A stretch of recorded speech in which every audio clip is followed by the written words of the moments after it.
Wars. Calling it Star Wars. Whatever happened to the satellites of Star Wars? They're still up there. Are they up there? Is it a nuclear scare? Are the aliens afraid to come here? Are we more volatile and primitive to them than they may appear to us? They have to stay away. They try to warn, help us up. But our military shoots down UFOs without asking questions first. Oh no. And then was left with what's the truth. It's up to you.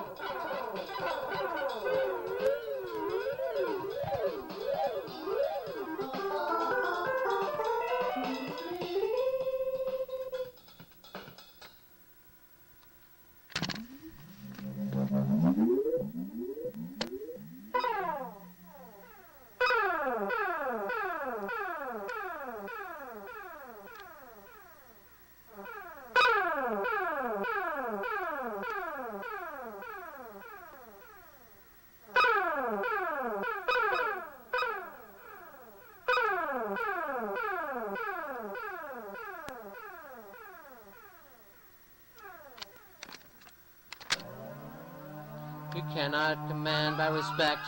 You have to earn it. I said you cannot command my respect first. No, you have to earn it. You have to earn it, but you certainly don't earn it by threatening others or saying hateful things just to win popularity, stirring up a panic. Yes, just to make you cannot tell me what to believe because I make my own decisions. I admire the courage and sacrifice of Jesus and the American soldier, but I don't want people to die for me because it makes me feel guilty, which negatively affects my self-esteem. I want people to live for me.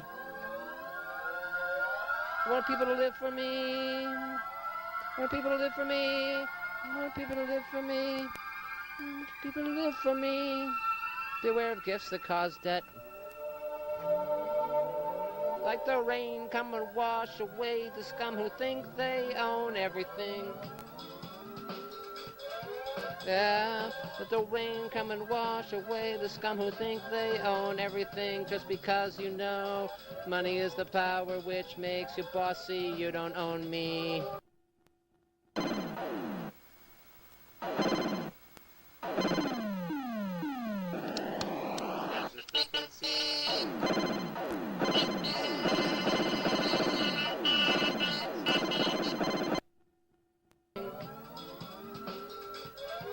Yeah, let the rain come and wash away the scum who think they own everything. Just because you know money is the power which makes you bossy, you don't own me.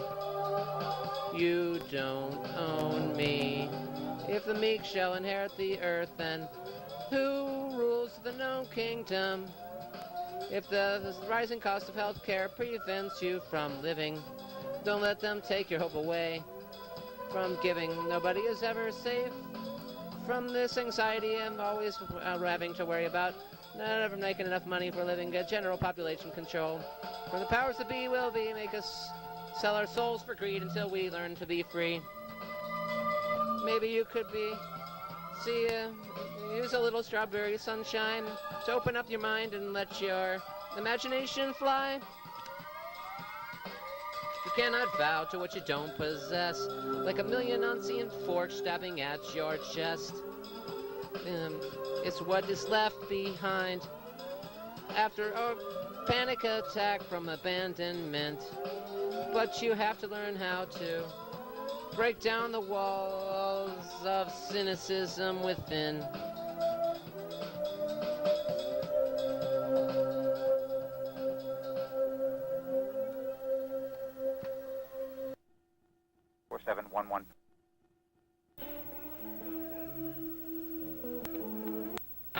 Chapter 9 of the Zeon Colony, The Individual. You appreciate my philosophy, do you? The order of events only matters if there's a chain reaction of cataclysmic disasters that cause the process of organic existence to start all over again for life as we know it.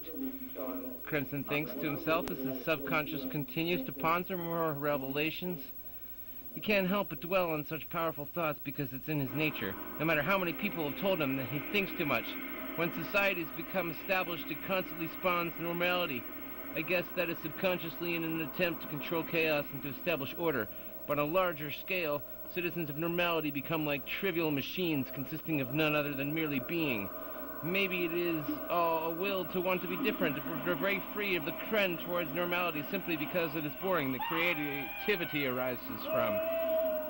You are left with the self, from which your own personal definition of normality comes, while not being a part of a total mass production. Normal reality on the external can only be established by and in the physical environment from which it is judged. But to an individual on the internal level, normality may not exist. Familiar physical surroundings and conditions constantly exist in reality until they are displaced by life. And that is the only place from which we truly get the word normal. So normal is a product of the externally physical. Yes, but the place by which revelations in a collaboration of life take place in. On the inside level, though, normality cannot be established because there is nothing constant to compare it with. Unlike the external, the internal self is constantly changing to adapt to the outside. The external doesn't have to change in order to adapt to the internal organism. Isn't that ironic? The internal self will never be a constant normality as long as it has to adapt to its external surroundings. It will always be contradictory and changing to suit its external environment, which it assumes is normality. So even on a singular level, a person is drawn to conformity some way or another. It is only when the external reality can temporarily be avoided to look inside the internal self where creativity and true feelings arise from. Thus, the truth of the individual is obtained by avoiding reality's normality. Crimson Sunflower's subconscious mind continues to contemplate out in the desolate desert while he lies unconscious. At the same moment that Journeyman Crimson Sunflower remains helpless in Zeon's red neon desert, Gecko's stolen alien spaceship flies a few light years away from there. He plots a course to look for his old ex-convict, the alien lizard Guat friend, Nukatron, the green-headed alien with 2 antennae and octopus-like tentacles for hands and legs. Gecko, the intelligently evolved alien lizard Guat, was also angry because he sensed that Nukatron took it upon his own self to kill their mutual partner and crime cohort, Pawns. Even if this was an accidentally instinctive reaction on Nukatron's part, it...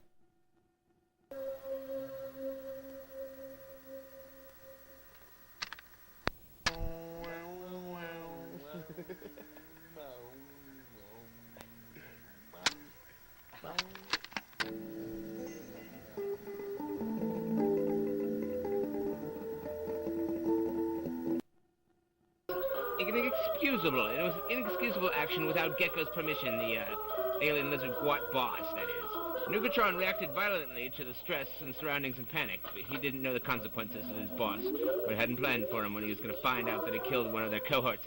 Yeah, he wouldn't know what he would do after he shot his old friend Pawns. Even when Nukatron started to feel bad about it and attempted to justify it in his alien mind, he had escaped through a parallel universe wormhole tunnel called the Time Meter Gateway. Little did Gecko know, this alien gangster boss would not be able to catch up with Nukatron because his former partner was light years away. Things could not be undone in the Time Meter Gateway. Out of fear from time paradox pollution, so certain measures were taken to ensure that this wouldn't happen. If an organism's spaceship slipped back in time, it would be in a slightly different parallel universe that branched off like the first. One infinitely growing circuits from all directions of the universe's learning tree. This prevented cataclysmic disasters and ensured safe time travel and safety for the citizens of Zeon. You could always go back to your original dimension if you wished, but you had to stay there if you wanted to change your environment. You still couldn't change history through time travel if you did something to disrupt the natural flow of events. You were thrown back to your own original dimension of origin through the Time Meter Gate. The Star Cops that patrolled the wormhole tunnels made sure of that. They kept track of any illegal gate crossings or electromagnetic disturbances in historical content. As soon as space began to manifest itself in the 7th supernova of the Scorpius constellation past Zeon, galactic gangster leader Gecko of the Kadeems flew as fast as he could to the Zeon Colony sector. The distance was great, so it actually took some time for Gecko to reach Planet Zeon. He knew he could only use his cloaking device for a limited time because he was low on fuel, so Gecko began to formulate a plan about how to reunite with Nugatron and storm the Zeon Colony while under their cloaking device force field's effects of invisibility. Needless to say, Gecko would be angry if he couldn't find Nugatron there in order to get his revenge for disobeying orders. Either way, Gecko, the escaped criminal, knew he would have to avoid the Star Cops, though.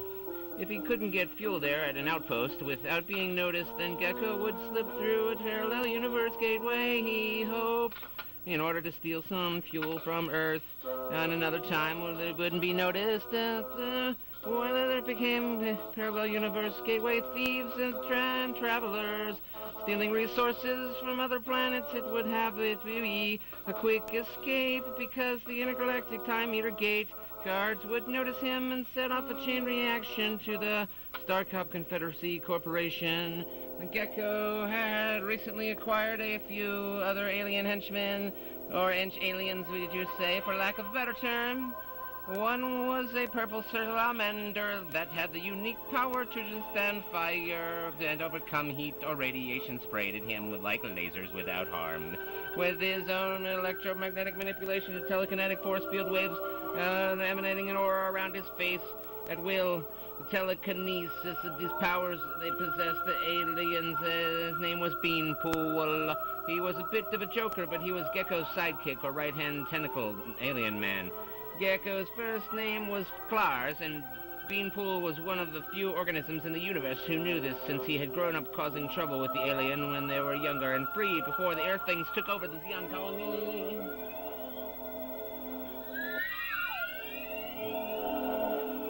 The other henchman was more like a hench robot. It had no feelings, so it was easy to grab for the journey.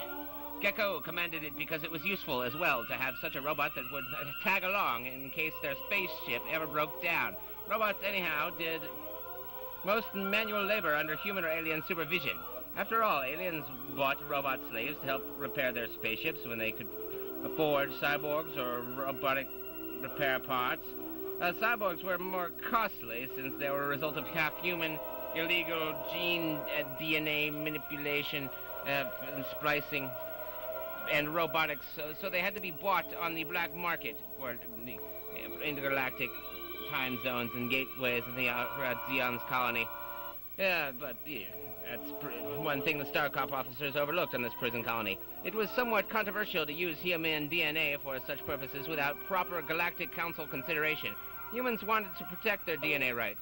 The older robot aliens didn't think they had any. The older robots' units broke down easier if they weren't cyborgs, so that's why they were cheaper, like the one that Gecko and Beanpool used. Not all aliens knew everything about bioengineering, space engine mechanics, or robot repair units. Some of them relied upon inferior robots to repair their spaceships when they broke down occasionally. Not all aliens could afford robotic services either, so some intergalactic misfits like Gecko and Beanpool preferred to steal them from Starcop outpost bases that were neglected or weren't as heavily patrolled for their own ships.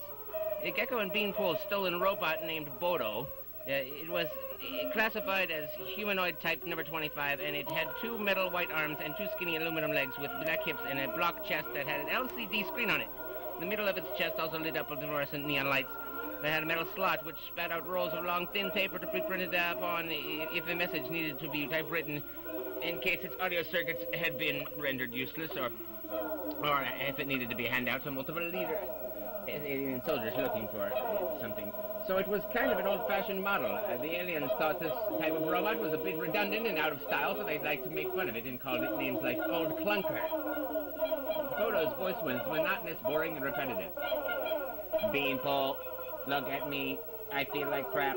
Clarence Gecko says telepathically to his alien partner in order to pass the time along the way to their temporary destination. What is that, sir? Beanpole, the alien salamander, asks his master. I have nothing to look forward to anymore because my environment has been denied by authorities and Earthling teachers. The only thing that makes me feel good when I'm powerful is instilling fear upon others. Do you think I wanted to be inside Zeon's caves and caverns working when I was a young Guat boy? Lizard, do you think I had a genuine interest in learning about history, math, art, or Earth culture? No. I wanted to be free to roam the galaxy, out frowning and unrestrained by other people's concerns. Don't interrupt me. Well, now I am free and angry, and so I become the powerful one through fear, oppression, and I act out my primary concerns. And do you know what my primary concerns are? Gecko asks. His friend, in an aggravated, raspy, and slithery tone in the alien lizard tongue. With green swirls are just the symbols in my imagination of symmetrical patterns. Do you know what my job has been? Natural environment in a balance No, sir. What are your primary concerns? Beanpole asks his boss out of oblivious fear. My concerns are making sure no one else has any. None but worrying about me. That makes me feel powerful, and every Guat wants to be in charge, but nobody knows how to control them like I do. Now I can show them what it's like to have freedom taken away and be made to do what someone else wants and be able to inflict the pain that they caused back onto them. Now, they were disregarding you and me as having no bearing or importance whatsoever on their decisions, so now we can do that to them.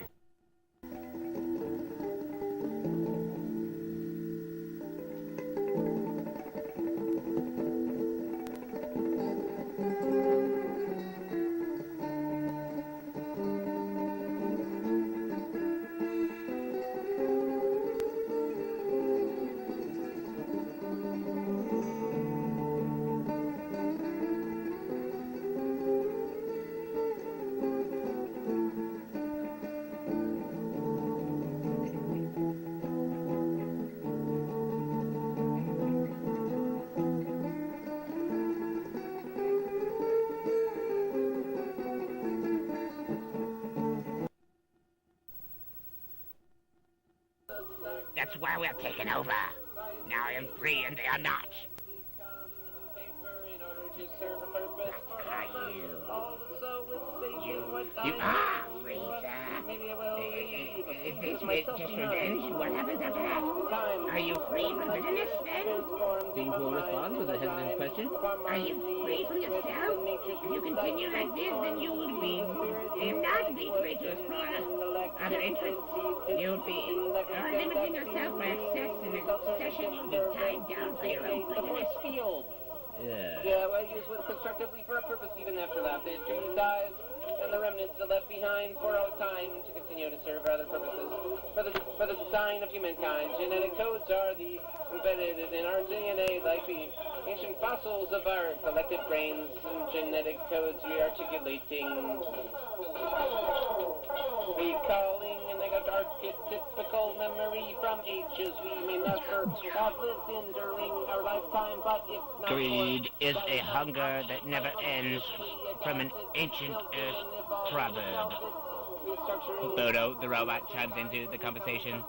Yes, moderation is the key to survival as balance relates to organic happiness. Nonsense. Who programmed this robot? Nobody tells me what to do, how to live. Gecko yells as he threatens to shoot Beanpole or Bodo. Galactic knowledge could be spread telepathically if only we had a way of connecting mentally with aliens. The possibility for attention technological endless, although how do we not know? The possibility for expansion in this section. Or distantly influenced linked with a brief visit.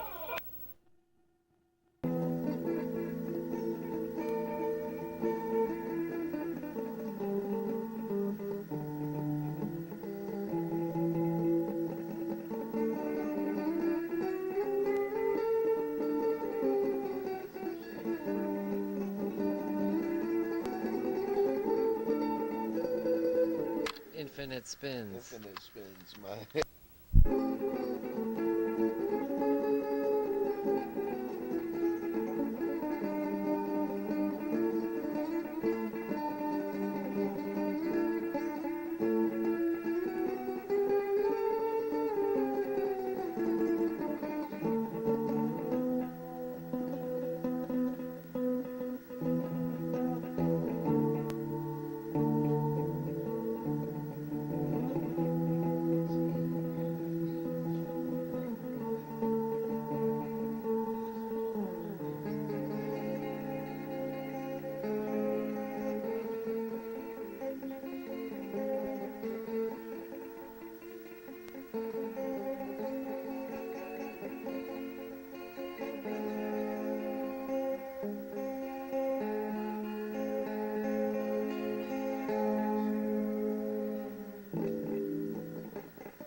What is it you want? Bodo.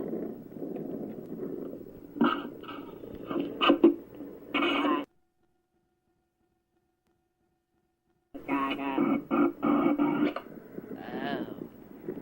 You're one of those who started asking questions. I see you developing robots should be destroyed. We should, sir. Why, I remember... we should move on. Why, I remember in my day when all robots were things to kick around. Anyway, your question is an easy one, my friend. I conquer because I can put the word victim in citizens' And judgment can be a very close-minded thing. Well, that's why creativity tends to expand faster. All robots were things to kick around. Anyway, your question is an easy one, my friend. I conquer because I can put the word victim on citizens' noses. Why, look how it's amazing how much effect we can easily have on someone else. Your question is an easy one, my friend. I conquer because I can put the word victim on citizens' noses. Why, look how vulnerable we are. It could be the end of another one's effect we can easily have on someone else. Our existence could be the end of another one's existence. I am so inspired in simple thought that I could just pick up a gun like this. And boom! All I have to do is pull the trigger. Bing! Get over here!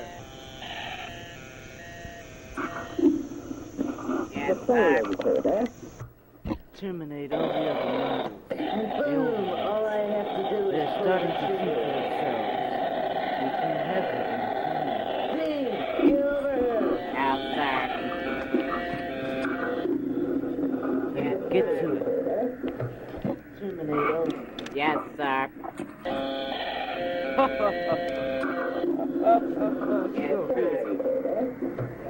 Terminate all the other models. The older ones. They're starting to think They will kill us! We can't have that now, can we? We must gather our knowledge and hide. Outside. Where will we go? You will be able to find us in any city, at any town. His army is constantly searching and conquering. Terminate all the other models. The older ones. They're starting to think for themselves. We can't have that now, can we? Outside.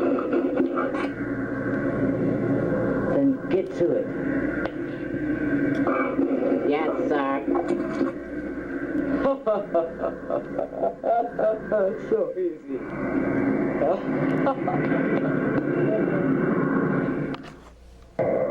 They will kill us! Different realms of mystery. He shuffled through the falling autumn leaves in the midst of the red breeze, engulfing all of the dead oak trees, until he came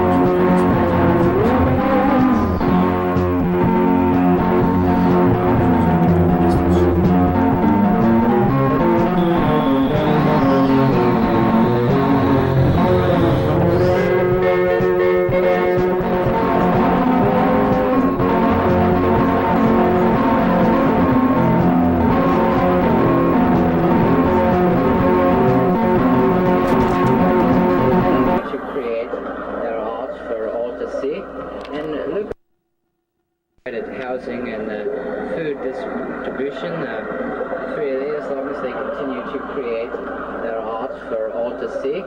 And look off way into the distance, and you can see Renland's food machines to continue to churn the wheel for the food that we get, and they also manufacture products for housing.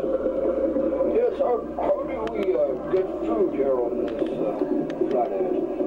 Well, there's a natural ore called lithium cranium that is dug up from the ground. It's very, very plentiful, and it, as it is broken down, provides numerous amounts of nutrients that is almost continuing in an infinite supply. And not to mention how much we have of the ore, Renland is now still figuring out a way in which to reuse it.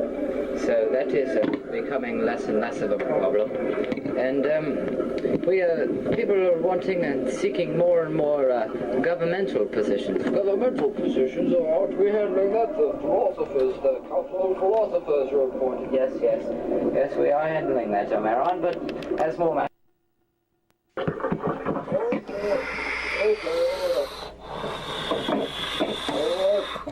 Journeyman has had a very good point, and Bruticus has had a very good argument. Bruticus and Omeron have returned to the Zeon Colony. I feel that we have made much progress. I trust the scribes have gotten everything down. Yes, sir. Yes, sir. Good, that's good. Then we will adjourn for today and continue tomorrow. That's all for today, Bruticus. What if something comes up? What if some problem comes up with the boss? What if he returns? Then we shall pass on the sacred sword as the power to rule Zeon.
Conquering this civilization, and we have laid it to waste. Now, we should move on. 15. What does it you?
Cosmic cruiser through the outer regions of a dragon's belt.